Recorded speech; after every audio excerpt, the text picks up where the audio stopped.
sounds like there's a speaker before DeSantis, so I'm going to try to squeak it as respectfully as I can. Let's see how that goes.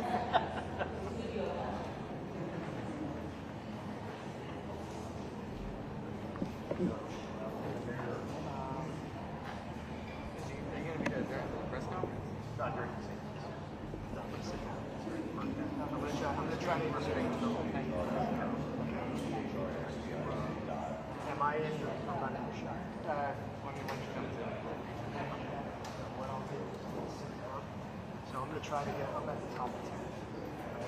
I'm going to try to get this shot. Certainly when DeSantis comes in, I'm going to give the second. Yes? No. No. Yes. Hey, David. Yeah, I got you. They don't make it anymore. No? No, it's an older.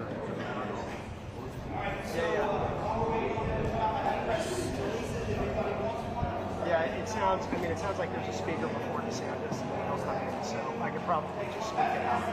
You know, once they start, then I'll sit down. Did you grab one from me as well? Huh? Did you grab one from me? Yeah. Oh no, it was Brown.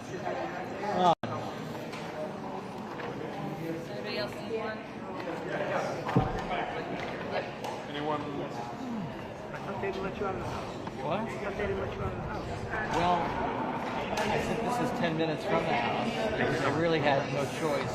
We tried to, well, we were like, okay. Yes.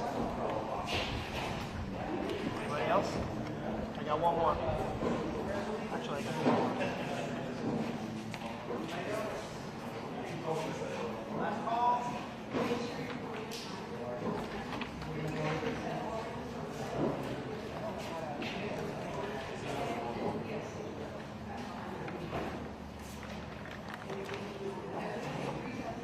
All right.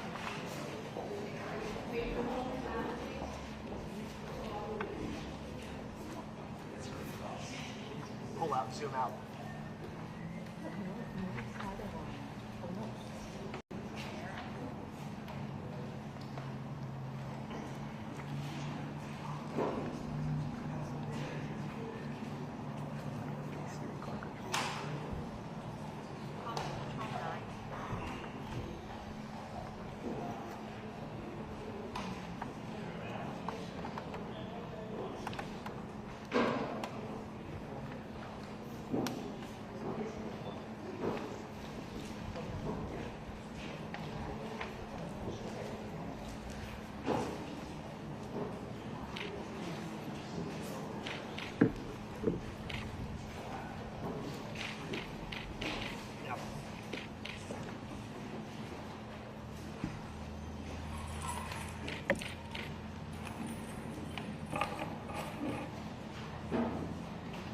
All right. Good morning, everybody, and welcome. I welcome everyone here. My name is Garrett Ripa. I'm the Acting Deputy Executive Associate Director for ICE ERO, and I welcome everyone here. More importantly, I want to recognize all of our state, local, and federal partners for this historic event, Operation Tidal Wave, which has been a tremendous success for Florida, and special for our principals that are here today, our ICE Deputy Director, Madison Sheahan, our Florida Governor, Ron DeSantis, Larry Keefe, who is the Executive Director for the Board of Immigration Enforcement, and finally, Jeff Denisi, who is the Chief Patrol Agent in charge for the Miami sector. Great opportunity to ask questions and to meet all these individuals. Again, it's been a historic event, and it's a commitment that we're all together. We're working together to make sure we get this done correctly and how we've always been doing it. Again, the ICE mission statement continues to be to protect the homeland against those individuals who undermine the integrity of our immigration laws. This operation encapsulates that, and I'm very proud to be here.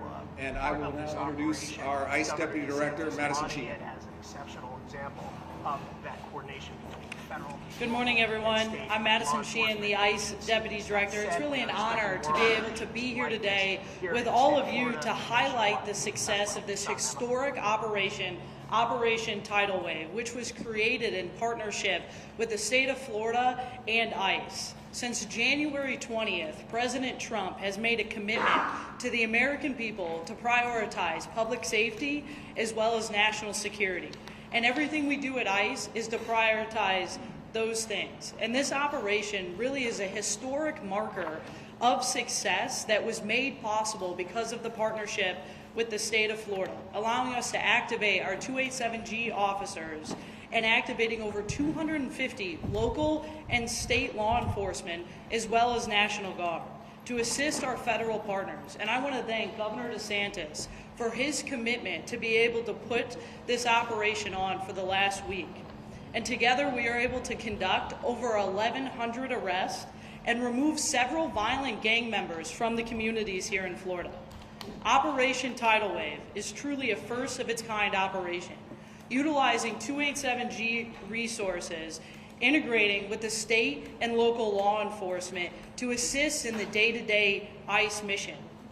While this may be the first 287G operation of its kind, thanks to the governor, it's not going to be the last. President Trump, Secretary Noem, and ICE are committed to these large-scale operations to be able to keep our communities safe, because we will not stop until our American families and everyday Americans are safe in their own communities, because we have zero tolerance for criminal, illegal aliens. I want to also highlight some of the historic arrests that were made by our 287G partners, including a Brazilian national that has a history of aggravated assault. We have a Mexican national taken into custody whose history includes kidnapping, and we also have Colombian nationals who were convicted of murder that we were able to take off of the street thanks to the men and women of ICE, our federal partners, as well as our state and local officers who dedicate themselves every single day to keeping the American people and the people of Florida safe. I'd also like to thank our partners here at Operation Tidal Wave, including the Florida Department of Law Enforcement, the Florida Department of Emergency Management, the Florida Highway Patrol, the Florida National Guard, the Florida Sheriff's Association, as well as the Fish and Wildlife Commission and their Department of Corrections, who all came to the table when we were at and met the moment that was asked of them, directed by Governor DeSantis, working directly with ICE here in the state of Florida to create this historic partnership that will go down as the most single arrest done by a state in a single week that ICE has ever had, leading up to that 1,100 arrests that we've been able to highlight over this last week. Truly a historic marker of a model that can be used not only here in the state of Florida for many operations to come, and I think the governor would agree that this will not be the last one here in the state of Florida, but also a model that we're able to take to other states to make it a priority that the president has kept to the American people to make sure our communities are safe and continue to be safe. I'd also like to thank our federal partners, including CBP, the U.S. Coast Guard, ATF, DEA, the FBI, and the U.S. Marshals. This is truly an all-government approach set the tone by President Trump and Secretary Noem, and ICE is able to take the lead with these partners to be able to make this historic event and historic operation, Operation Tidal Wave, happen. Again, I'd like to thank Governor DeSantis for his continued support and commitment to the people of ICE and the people of America to be able to get this done. I'd also like to thank President Trump and Secretary Noem for their continued leadership and commitment to the American people. Thank you. All right, and moving on, our great governor of Florida, Mr. Ron DeSantis. Well, thank you. 4 years ago, we had seen something that we had never seen in American history. We had a president, Joe Biden, that opened the border and basically declared that people could come illegally. Interior enforcement was rendered basically null and void, and this was impacting not just the southern border region of Texas or Arizona, but communities all across the country, including in the state of Florida. And so 4 years ago, we were sending people to the southern border to help supplement state efforts to try to mitigate the damage. And our Operation Lone Star saw more than 1,000 national, state guardsmen, state law enforcement officers go to Texas to assist the state of Texas in stopping this border invasion. We also, being a maritime state, we are vulnerable to having illegal boats coming and bringing illegal aliens onto our shores. This was particularly pressing when you had issues in Haiti bubble up even more, and there was a lot of issues that people thought was going to lead to a mass migration into the state of Florida. We launched Operation Vigilant Sentry. We deployed more than 250 officers and soldiers from Florida Division of Emergency Management, State Guard, and other state law enforcement agencies to patrol Florida's southern coast. That was supplementing what the Coast Guard is already doing, but because of our efforts, we were able to bring about more than 17,000 repatriations and almost 500 vessels removed since that time at the end of 2022. And we worked together with the Coast Guard on that, but that was a huge, huge positive for us. Of course, our state efforts didn't end there. We were involved in illegal alien transport, similar to what Texas was doing, so that sanctuary jurisdictions were having to deal with the issues that the open border was bringing to other communities. And we were really on the front lines of that all 4 years of the Biden administration. Enter the 2024 election and the election of President Trump again. Border security and immigration enforcement was perhaps the signature issue of the president's first campaign in 2016 and this one where he got reelected. So we saw an opportunity to have a much different relationship with the federal government as it relates to immigration enforcement. So immediately I instructed our state agencies to engage in what are called 287G agreements with Immigration and Customs Enforcement, which basically leads to our state agencies being able to exercise authority in the immigration sphere to supplement and cooperate with the federal government. And we know that ICE had a rough run under Biden for 4 years. A lot of the things, this 287G program was effectively dormant. Certainly the task force model was dormant. So we did that. So you had Highway Patrol, Florida Department of Law Enforcement, Fish and Wildlife, all those agencies signing agreements. And I think you now have, I read a blurb that you have like 500 agencies, law enforcement agencies across the country that now have these agreements with ICE, and about half of those are in Florida, state and local, which we're really, really proud of. We're also, though, not just stopping with law enforcement. We've also done 287G agreements with regulatory agencies in Florida. Our Department of Business and Professional Regulation, Division of Alcoholic Beverage and Tobacco, the Florida Gaming Control Commission, and the Florida Lottery all operate in what we would consider target-rich environments.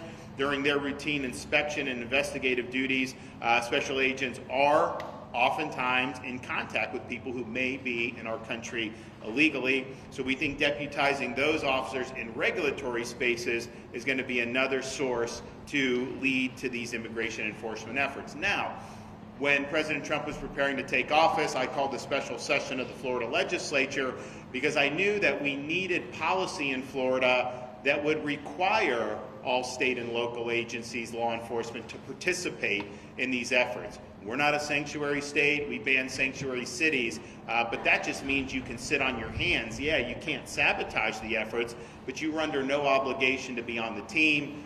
We had to battle some of the folks in the House of Representatives in Florida, but we were able to get that done. And so now all 67 counties have 287G agreements with their sheriff's departments, and we're adding more and more police departments each and every day. So Florida's really led the effort there. Some of these agencies would have wanted to be a part of the fight. Others would have rather not have been part of the fight, but because of our legislation, they are all, in fact, a part of the fight. And this is something that's been really, really good. And there's been a lot of great enforcement efforts leading up to Operation Tidal Wave, but this has been the first of its kind throughout the United States. This is the largest immigration enforcement operation that we've seen in quite some time throughout the entire country.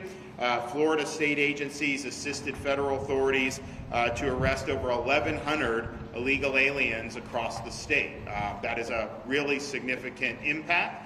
And we're demonstrating why we're going to continue to lead on this issue. And you see some of the people that were arrested there. These are people that should have never been in our country. Some of these people had been previously deported.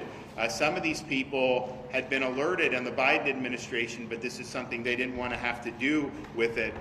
So our folks have worked hand in hand with DHS to really make a difference for the people of Florida and for the people of the United States of America. Because I think when you're dealing with people, millions and millions of people here illegally, you see some of these folks who have huge problems in their background, with their conduct, and really put our communities at risk.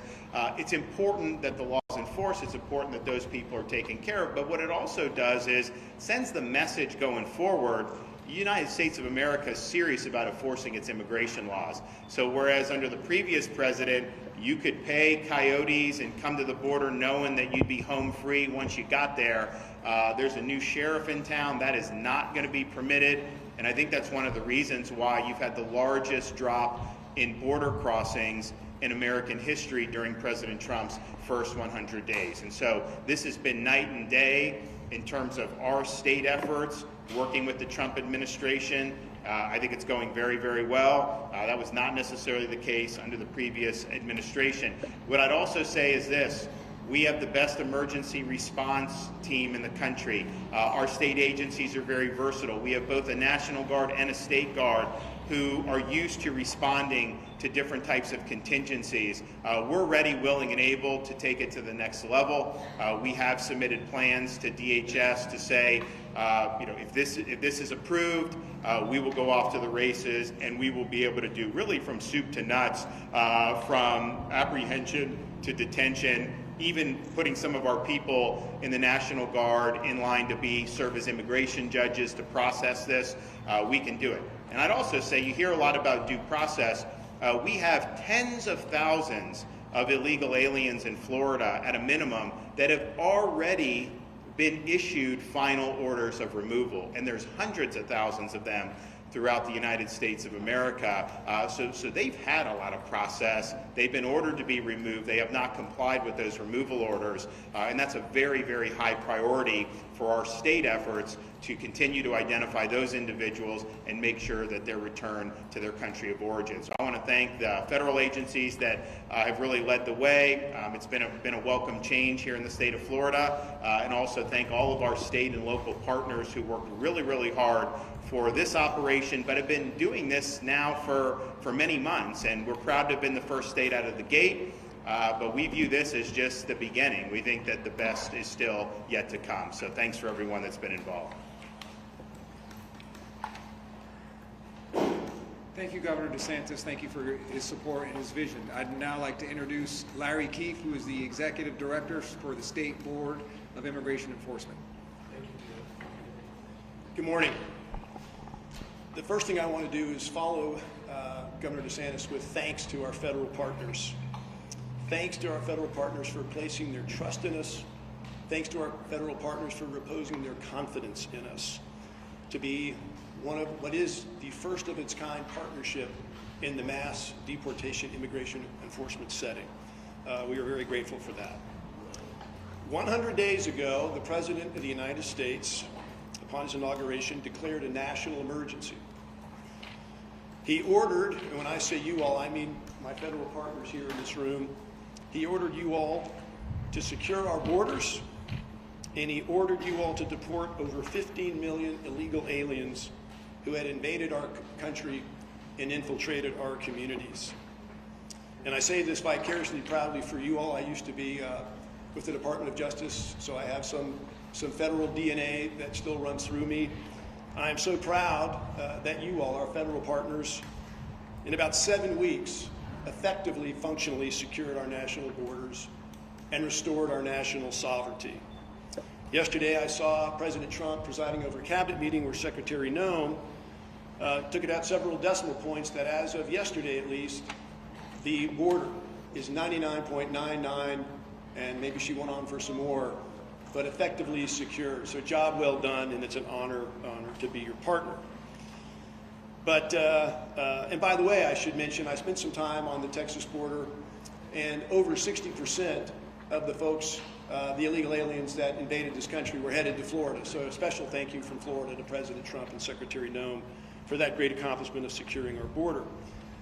But the transition and focus now is on what I understand to be the largest deportation campaign in American history.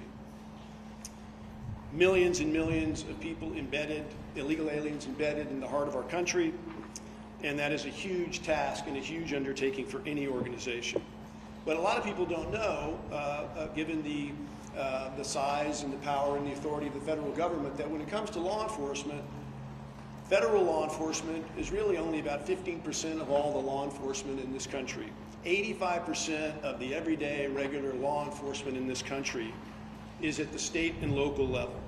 In order for the federal government to carry out its mass deportation mission, it absolutely has to have not just the kind of passive, yeah, we're with you, support and assistance, but direct engagement, leaning forward, ready to assist, hand in hand. Our governor in Florida recognized that within a week, I think, Governor, of President Trump's inauguration, and called the special session of the Florida legislature, where everybody in Florida combined, the legislature, the governor, all the members of the cabinet, said, we are lockstep with you, Mr. President. We are there 100%, every bit of the way, leaning forward, 287G, the whole works.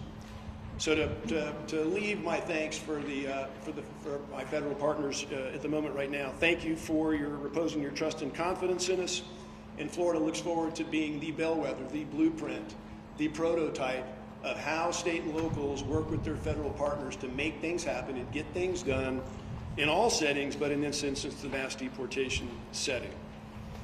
Let me turn now to something I don't do often enough, and that is to thank my Florida state and local colleagues, some of whom are standing behind me, but not all of them are. And some say that familiarity breeds forgetfulness, and who matters to you and who to be grateful for. So I want to express my gratitude to them and all they've done to make this happen and will continue to do to make this happen. About 3 months ago, when I began my efforts toward this project, I went to Washington, D.C., and I spoke with one of the senior leaders at DHS named David Venturella, and I told him unabashedly that Florida is going to do absolutely whatever it must do to be the best state partner for President Trump and Secretary Noem in this endeavor. Shortly after that, the state and all of our state agencies came to Miami, where there's the greatest concentration of the DHS folks that are really calling the shots of what happens in Florida. And we met with them, and we didn't just meet with them and leave and go back to Tallahassee and other places. We embedded with them at the Joint Intelligence Operations Center and formed real relationships. And we have continued through representatives of state law enforcement agencies to be there in that federal space, breathing the same air, arm in arm, sitting next to each other, doing all the things you need to do to go about finding, sorting, detaining, and deporting illegal aliens, especially those that are residing in the state of Florida. These are real, authentic relationships. Federal, state, and local working together in one physical place. Imagine it in the 21st century post-COVID. They are very well underway in their efforts in terms of understanding Florida's capabilities and capacities, all the tools that the state of Florida has to bring to the mission. And I would say that, as you all can tell from Governor DeSantis and his approach, not just are we there passively offering tools, we want to get in and do the work. And so Florida is also offering solutions. You heard the governor mention some of them with regard to detention and transportation, all involved in this process. There are two individuals that have a very key role in scaling this up, or this blueprint can be taken to other states from Florida. And that we have with us behind me today, Director Kevin Guthrie of the Division of Emergency Management and General John Haas of the Florida National Guard, in terms of the mass movements of people. After they have been found, after they have been detained, there's lots of movements, there's lots of needs for housing, lots of logistics complexities that would make Amazon delivery or Federal Express blush. They are amazing in their skills, and they're offering those. So I want to say a quick thank you to my my state partners once again, my state colleagues, for being chosen, for being trusted, and for making Florida proud. As I bring it in for a landing here, my perspectives on Operation Tidal Wave is I'm so enthusiastic, so excited, I'm not surprised. I knew it would be a success. Our federal partners are amazing. The state leaned in on it, and those numbers are wonderful, and they're great. But quite frankly, my perspective is that Operation Tidal Wave, at least that 1 week of it that's occurred already, our first op, so to speak, was a warm-up, was a test run, was just to kind of see how things played out after all those months of working and planning.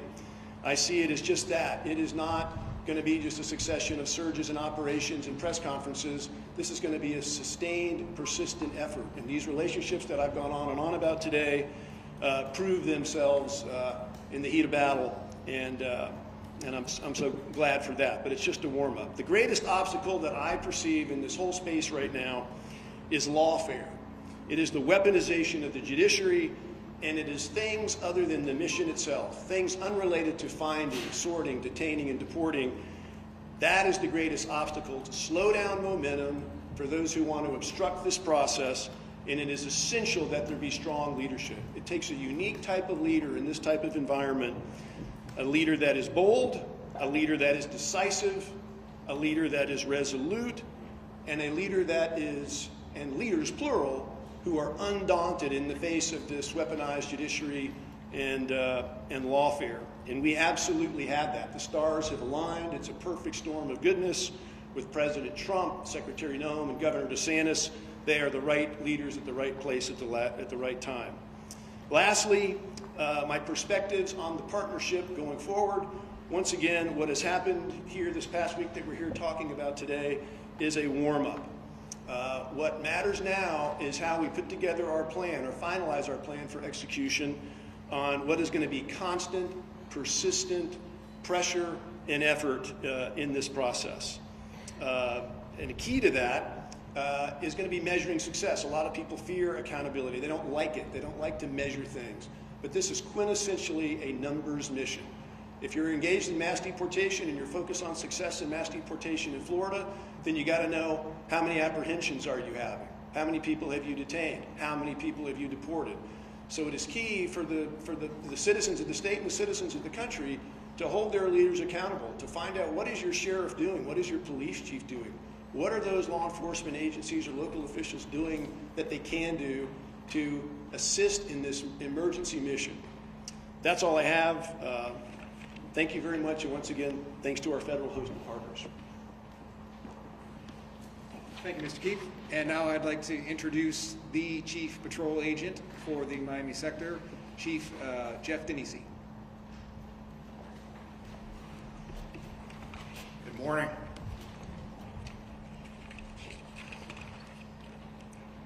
I want to begin by thanking Governor DeSantis and the Florida state law enforcement partners and military partners and the Florida sheriffs for leading the charge across the nation in immigration enforcement.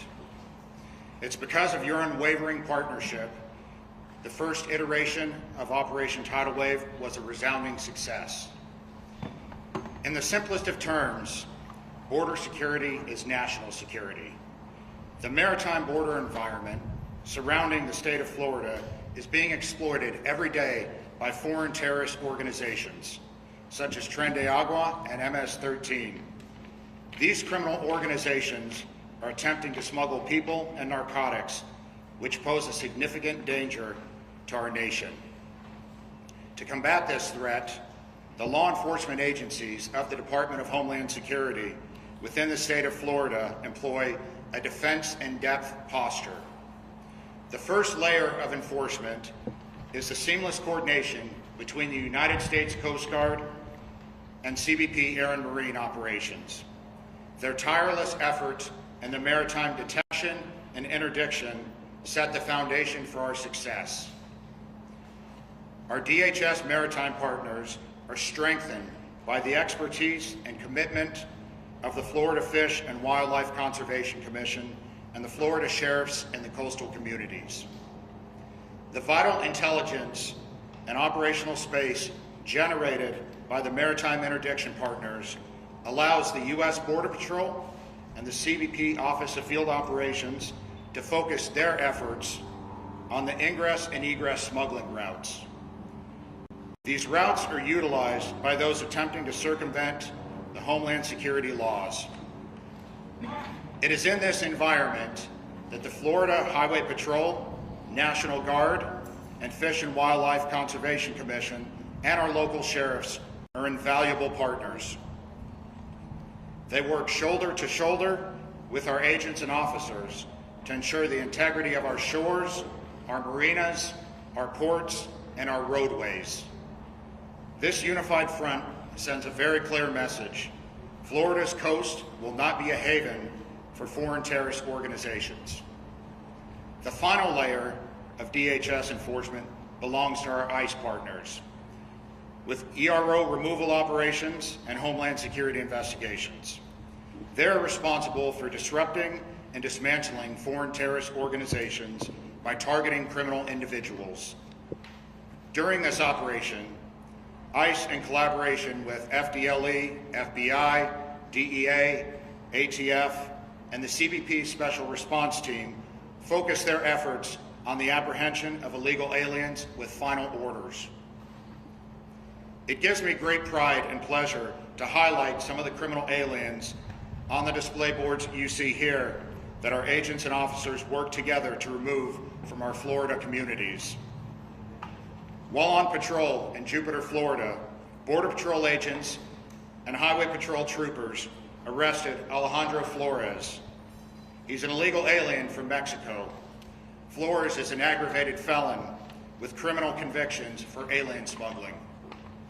Flores is being prosecuted for re-entry after deportation and will swiftly be deported after serving his sentence. In another event during this operation, Border Patrol agents and Polk County Sheriff's deputies collaborated to arrest Geller Orobio, an illegal alien from Colombia, after his release from a local detention facility. Orobio served a sentence for residential breaking and entering and has prior charges for re-entry after deportation and is a confirmed South American theft group member. Orobio is being prosecuted for re-entry after deportation and will be deported. To those that violate our immigration laws and undermine our national security, the message is clear.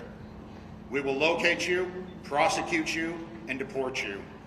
The success of Operation Tidal Wave sends an unwavering message. Our collaborative efforts are making Florida an inhospitable environment for criminals to operate. We are committed to ensuring our Florida communities are safe and our nation is secure. On behalf of Customs and Border Protection, I extend my deepest appreciation to Governor DeSantis and our state and local law enforcement partners. Your commitment to the safety and security in Florida is steadfast, and we are honored to stand alongside you in this vital mission. Together we are stronger, and we will continue to make a difference. Thank you.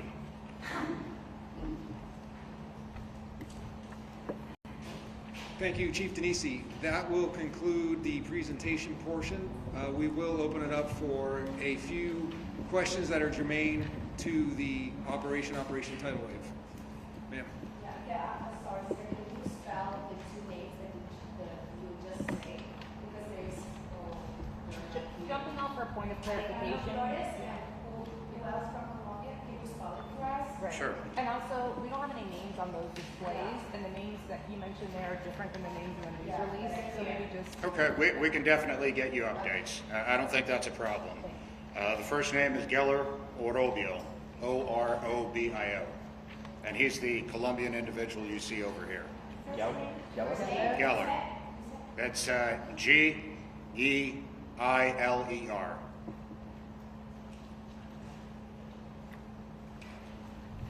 Folks, can you please say your name and your news organization, please? Sir.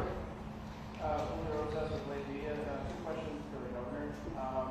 So, as predicted, with Operation Tidal Wave and similar law enforcement efforts in the state, immigration attorneys, immigration advocates are saying that this operations like this are basically racial profiling with Latinos. I just wanted to see what your response is to that. And then the second question is, the executive director touched on criminal welfare. Do you have any concerns that with the lawsuits happening and federal injunctions, that sure you can arrest all these people, but getting them out seems to be kind of not so much of a done deal. So do you have concerns that federal injunctions and lawsuits can hinder these kind of? Of course. I mean, I think we've seen it. You know, on the one hand, Biden opened the border. You'd have states like Texas do legislation to say, okay, we'll enforce federal law. And the courts would say, oh no, it's the province of the federal government. And so they have a right and supremacy to not take care that the laws are faithfully. It'd be one thing if the state was going against what the law is, then you could say supremacy. So it basically neutered the states. Now we're in a situation where the federal government is enforcing the law, and the courts are saying, well, no, you really can't do that. People need to have, you know, some O.J. Simpson type trial before they can be deported. It's nuts. And it's a heads they win, tails we lose for the country, to where people come in unimpeded and it's virtually impossible for them to go. I think the president has statutory authority to do this. I also think he's got Article 2 constitutional authority to do this. But I think what we've seen is they will find judges who just want to throw sand in the gears. And that's been true across their efforts, not even limited to the immigration space. So I anticipate that that will likely continue. Ultimately, though, you know, the U.S. Supreme Court can end this charade. They've had opportunities to do it, and they haven't been willing to do it. They've created some of the mess in the immigration space with the jurisprudence. They should reverse U.S. versus Arizona. That was not the right decision. That was a split decision from the court. And so they have an opportunity to get this basically on better footing, because right now you have the policies are really being hijacked by these district judges, and they shouldn't be able to do a nationwide injunction. If you have an illegal alien that they sue for, and the judge wants to find something, even though I probably wouldn't agree with that, that should apply to that case. It shouldn't stop immigration enforcement efforts writ large. So we're going to continue to deal with those issues, but I do think these are going to need resolution by the U.S. Supreme Court, and I don't think you're going to see it end until that happens. There's no racial profiling. If you're here illegally, then you're a violation of the law. And there's not saying that, you know, only people of one shade, or that if you're illegal, you're illegal. And we're going to hold you accountable. Ma'am. Hi, so I was wondering how you guys are handling the balance between pursuing what you consider foreign criminals and national criminals, because foreigners are not the only criminals. Law enforcement agents at the state and local levels also need to pursue national U.S. citizens that are committing crimes. So how are we balancing that to make sure we're not distracting them from their job? Sure.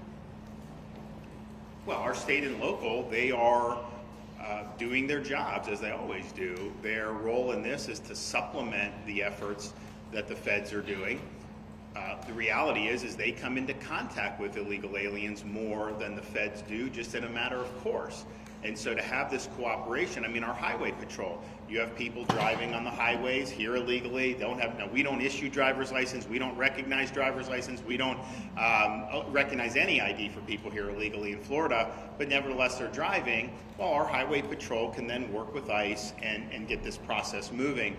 So it works well in harmony. And I think ultimately, if you're enforcing immigration laws consistently, I think that leads to less crime overall, and I think it ends up helping their missions.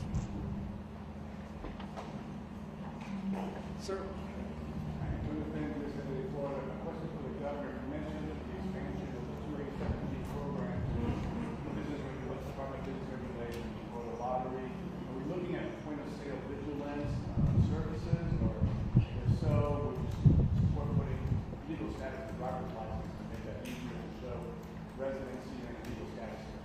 So I think that remains to be seen how they're exactly going to do it. I think that these folks are involved in areas where they're likely going to be able to add value to what ICE and DHS are doing.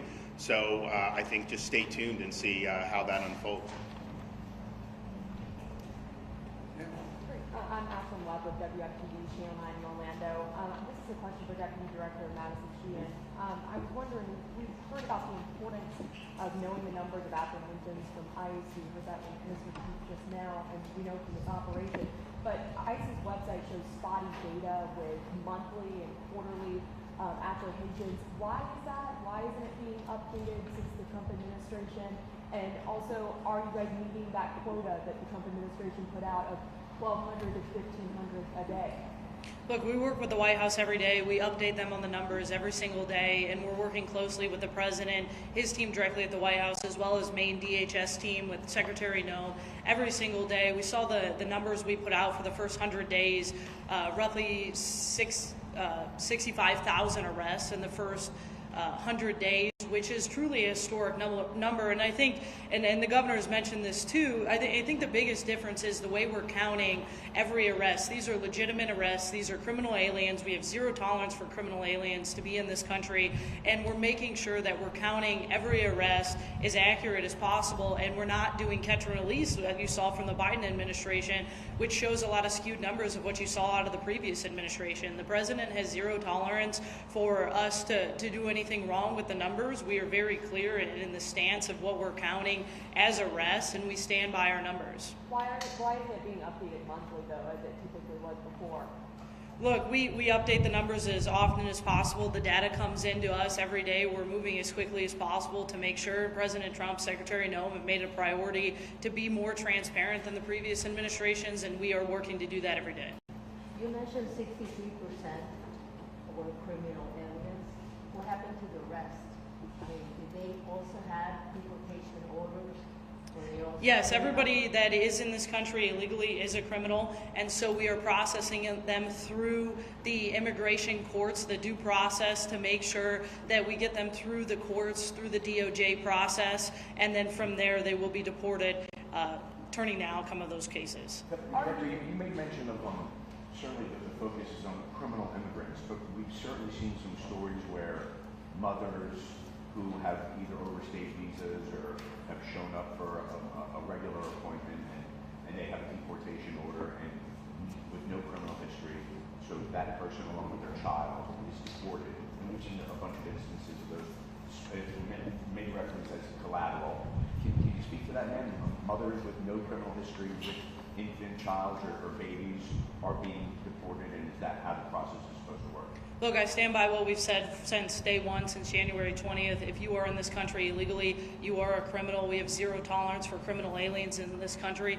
As far as a conversation about children, I think the real conversation we should be having is about the 500,000 children that the Biden administration allowed to come unaccompanied across the border that President Trump has made a priority to get them back home with their families. A question for the governor, just about the intersection of state law and what we saw at the federal court in Miami on Friday. A judge had reiterated that there was a stay. She said that there was 15 arrests that apparently were made. One was with a U.S. citizen up in Tallahassee in violation of a federal order.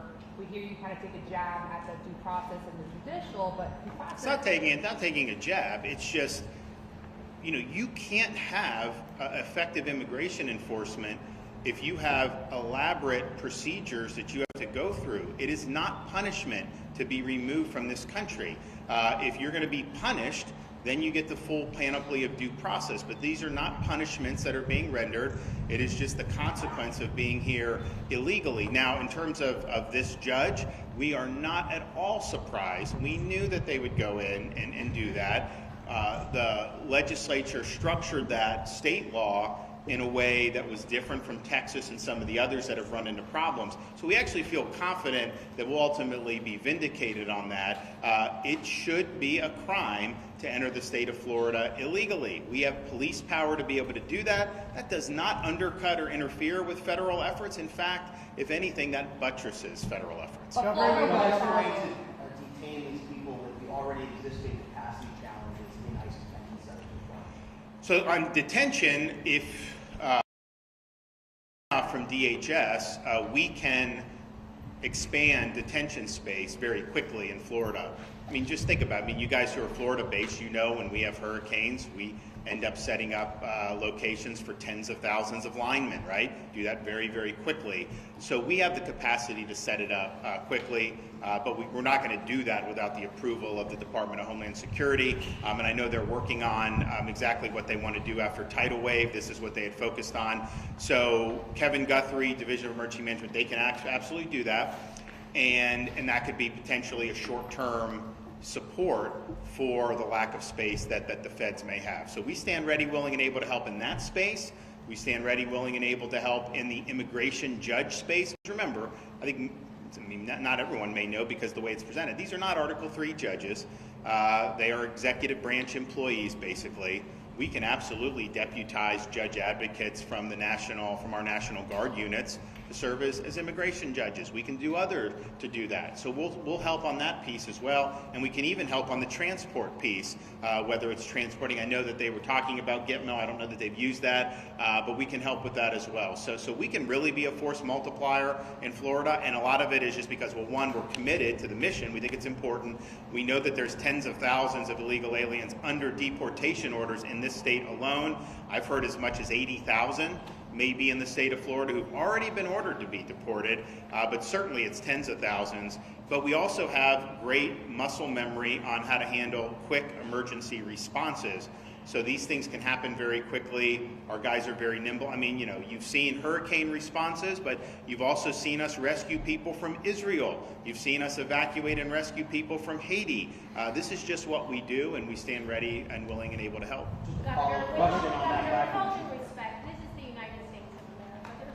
Where are you from? I'm WSBN Channel 7. Okay. My name is Madison. Great, thanks. United States of America. So many people are being robbed. There's due process.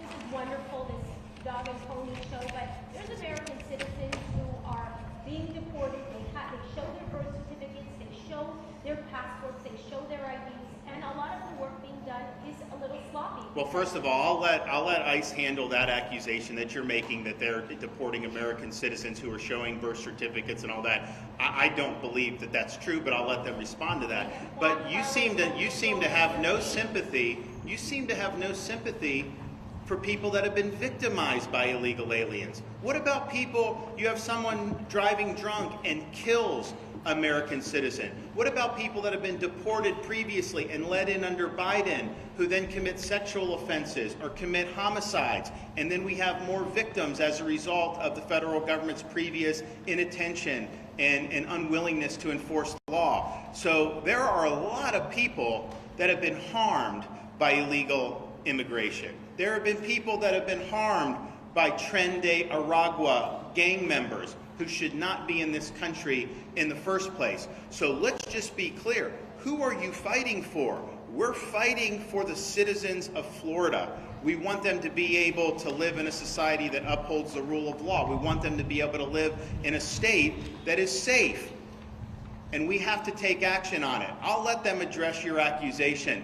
But the notion that somehow this is America, therefore we're supposed to have an open border, we're not supposed to enforce immigration laws, we're supposed to just sit on our hands when Biden let in 7 or 8 million people illegally into the country? No, that is not responsible. That is not what our citizens elected us to do. So we're in this fight. I think a lot of these narratives that I hear, to me, just instinctively, I think they're fake narratives because I've seen it happen so many times. But I will let folks at ICE respond to your accusation.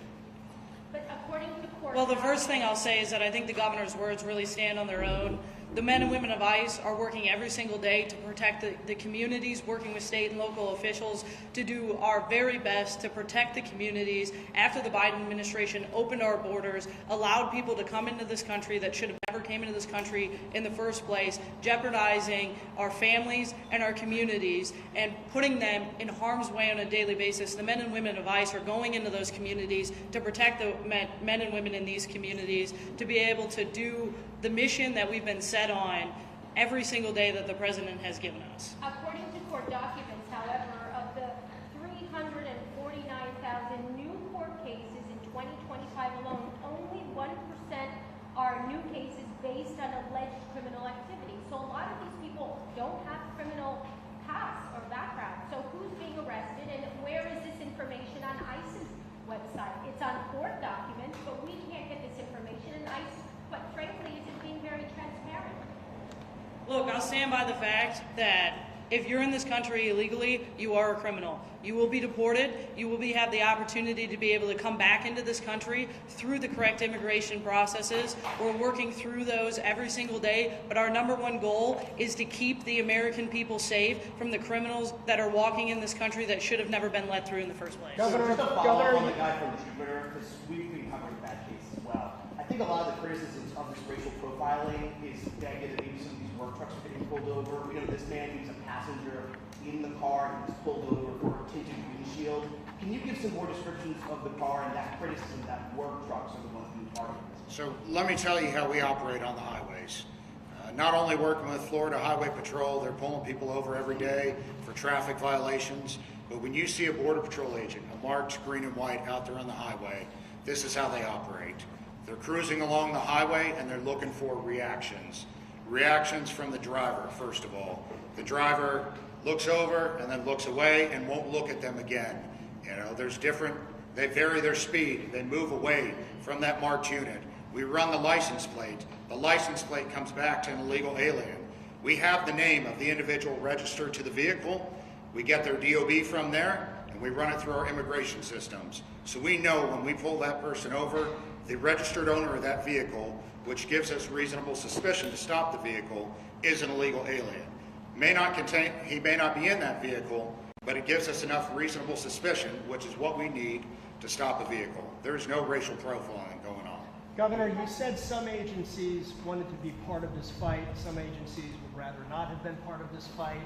Can you be a little more specific? And was there any pushback or just outright refusal from any agencies or any officials with these agencies or even public officials or state officials to be part of this operation? So, no, that's not what I meant. What I was referencing is when we did the special session, one of the things I insisted on was that we impose a duty on all state and local law enforcement to actively assist and participate. I think the language is you have to use your full efforts available to you.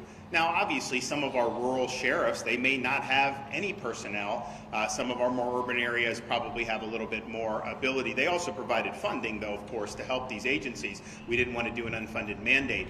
But my point on that is, had we not imposed that duty, you would not have had 67 sheriffs do 287G agreements. You would have had some, maybe even most of them, but you definitely wouldn't have had all of them. You wouldn't have the number of municipal agencies, police departments that have had the 287G had we not imposed the duty. And so that is just, and it's not, I mean, you have some sheriffs that are conservative law and order, but their view is maybe, hey, feds can just take care of it. I got enough on my plate. And I get that, but that ultimately doesn't work because this is a problem that is not just limited to ICE agents. I mean, it's a problem that affects communities throughout the state of Florida. It does affect criminal activity. It is a way to bring in drugs, bring in human trafficking, a whole bunch of other stuff. So they're all on board. They've all signed up. As far as I know, every agency is following their duties under state law, and I know that when there have been questions about that, like we had in Orange County, the Florida Attorney General reminded the folks there of the duties under law, and that was taken care of. But it was nothing about this tidal wave. That wasn't what I meant. I meant going into the special session. Had we not sought the legislation, I think that Florida's enforcement would be a little bit more patchwork. I think most of the agencies would probably, our state agencies for sure, because we said the state has to be involved. But on the local level, I think you would have seen some involved and then some. None of them would have been sanctuary because that's against Florida law. But there's a difference between not being a sanctuary and then being on the team and actually helping to amplify the effort. That we cover in South Florida, there are unique communities we cover. Doral, for example, was established and thrived because of Venezuelans. Now thousands are afraid they're going to lose their temporary protective status from the dictatorship in Venezuela, and they're going to lose their work permits, they're going to lose their legal status. Are you afraid that these people will not turn to local police if they are victims or witnesses of a crime? Are you afraid of being concerned at all over the impact in the community like Doral? So the TPS issue is obviously something that administration will respond to, but I'm not concerned about not seeking support if there's criminal activity. But I will tell you this. Because I know Doral very well, and we have a lot of great friends there, and actually got a lot of support there over the years. When we did the Martha's Vineyard, it was mostly Venezuelans who were on that, and people were saying, "Oh my gosh, Doral, they're going to be so upset because there were Venezuelans." And it turned out these people were thanking me because what they saw was the regime sending people to the border who shouldn't be in the United States. And so I think the way it can be presented by some of the media is different from what you hear from people when you actually get on the ground and cut through the BS. And so we've got a very vibrant Venezuelan American community, made huge contributions to South Florida and to the state of Florida, and that will continue. But at the same time, I mean, some of these gang members, some of the people that have come in under with Maduro, from Maduro, pushing them out of prisons and stuff, we don't want those folks in Doral. We don't want those folks in South Florida. And I think that there's a pretty clear distinction on those two types of folks. Governor, you mentioned also. I want to thank everybody. I want to thank the governor. Thank you, everyone, for attending today. Again, thank you very much. Hey, Nestor, can we do live shots in the parking lot? For the noon? Okay, let's do I'm sorry, thank you. Set up for me. Hey,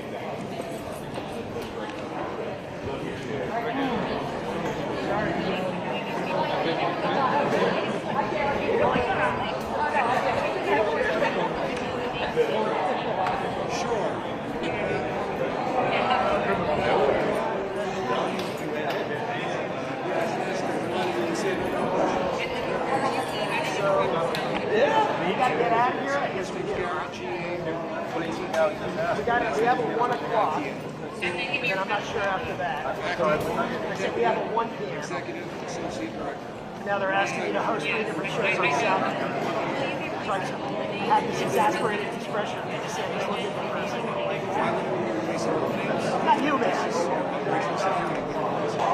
Give an inch and kill them out. I like the great work. Thank you, man. You got it.